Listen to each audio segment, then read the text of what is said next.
Hi everyone! In today's episode of Let's Check Out My Custom Collection, we are venturing over to Christmas Town. Eeny, meeny, miny, mo. Let's start with this big behemoth of a Loungefly bag. This Loungefly bag started out as Bambi, if I'm not mistaken. I did get this from Box Lunch way back in the day. I kept the Disney plate on it because I actually liked the gold hardware, the light pink. I just felt like it was a vibe, so I left it on there even though technically nothing about this is Disney, right? As much as I like this backpack, this is on the larger scale. Let me get a normal size Loungefly backpack just so you can see the difference. I mean, it really is that big of difference. This would be a good travel backpack, which I don't know if I have used that as a travel bag before. But now that I'm seeing it against this one, I definitely could. You can easily fit your iPad in here, maybe even a small laptop. I have no idea. It's big for everyday use, but good for travel use. This is more my preferred size of Loungefly backpacks. All right, so continuing on with this, I do love the piping and lining of this backpack because it's almost like a brown textured leather. It just has an old-timey cabin vibe for it almost. I don't know why I get cabin vibes, but I do, and I just feel like it goes along with like the gingerbread and that comfy time of year. One thing I don't like about this bag, and this has nothing to do with customization, is this weird pocket in the front. I feel like this pocket makes absolutely no sense just because it's so awkward to have to open it up and then stick your hand inside of there. It was weird customizing it too, but I was able to get the fabric tucked under there where the zipper is without getting glue on the teeth. It's a weird setup for this bag. If you're not used to customizing, I could see that being pretty difficult not to get. I mean, it was a pain, but as always, you don't want to get glue on the teeth. You'll have a lot of resistance when opening and closing your bag. Somehow, I guess patience in putting my face up to it helped where I did not get glue on it. I paired this bag with this cute little keychain. If I'm not mistaken, I did get it from Temu. It was something really cheap, either Temu or AliExpress. I mean, I think this was like $1 worth of a keychain. I probably should have gotten it in gold hardware, but that's okay. This gorgeous fabric is from Itchin' to Get Stitchin'. I think I got it in the regular scale, if not the large scaling.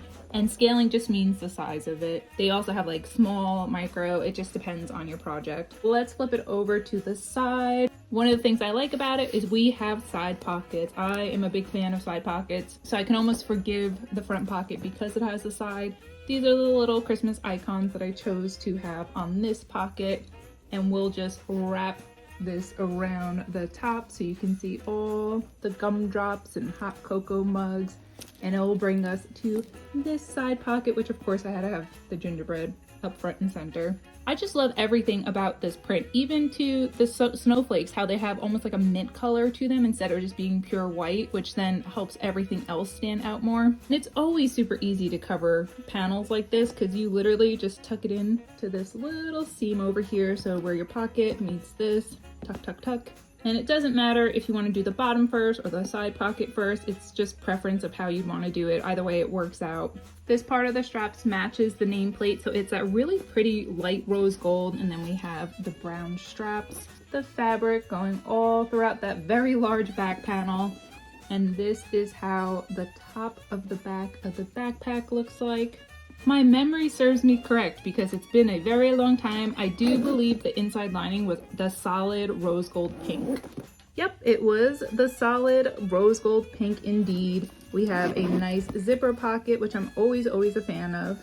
Plenty of space in here, so it is a very large mini backpack. I guess it should just be called a regular backpack, but that is this one. I love it. I don't think there's any imperfections on this one, even though this was one of my early stages of customizing. I think everything's good to go on here. Again, the only thing I don't like is this pocket, and that's just the way the bag was designed. Let's check out the tiny version of this one. The reason why I made this mini purse is because obviously I don't want to carry that big bulky backpack around all the time. So this was really nice to have just as like a daily wear. I can still fit my custom wallets in here, which is always good, but I love it. This was actually really easy to customize because we have all these nice pipings to separate all the different panels. So this is the bottom of it.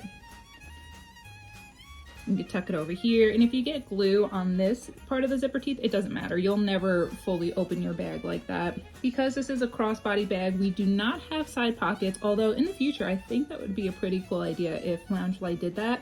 Where these two panels meet, that's where I tucked the fabric into. That way everything can stay vertical and just make sense together.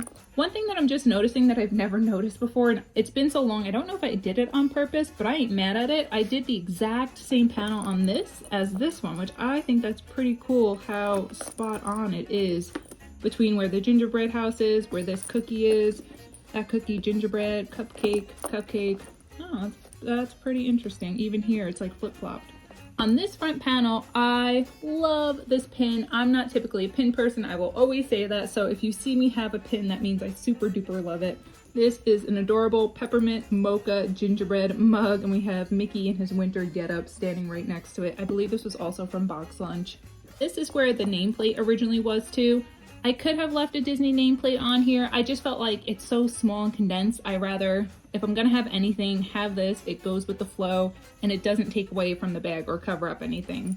And I paired it with this little hardware from Temu or AliExpress. This is like another like 40-cent keychain thing. But this time we actually do have the gold hardware that goes along with it. The back panel. Just to show you the difference, this is just a solid brown strap compared to this texture. Like this, it just looks like an old-timey vintage leather. That's why I probably get cabin vibes. Where this is just your typical brown strap. It is one of those bags where I don't have piping here, so I had to be really careful. I think this might have been the first bag ever I did where it did not have piping, so I do think this has a little bit of resistance to it. I'm not entirely sure. We're about to find out together. But you can see I wasn't too careful with the surface area of the zipper. So I think I could have done a better job tucking like right over here.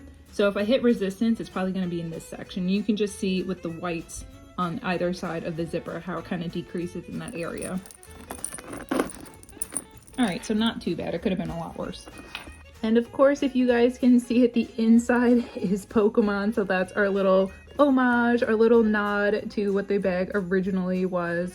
We don't have an inside pocket. It's just too small to have anything like that. But it's simple, it's magical, it's jolly. Now let's look at them one more time, side by side. One last look at my two Christmas bags next to each other. I have other Christmas bags that I'll show up in future videos. It almost feels weird showing off Christmas this early, but it's always a good time to celebrate Christmas. It's always a good time to celebrate Halloween. Two of my favorite holidays. Honestly, this whole thing would be a good travel set. You put the wallet inside this purse, put this purse inside that bag, and you're good to go. Pack it in your suitcase. On a scale 1 to 10, I'm probably about a 5 with this whole collection. I love it, but I'm not such a fan of these crossbody bags anymore. That one's a little too big for me, so this is very average of my collection. Like if I had to rank everything, this is about at the middle, I would say.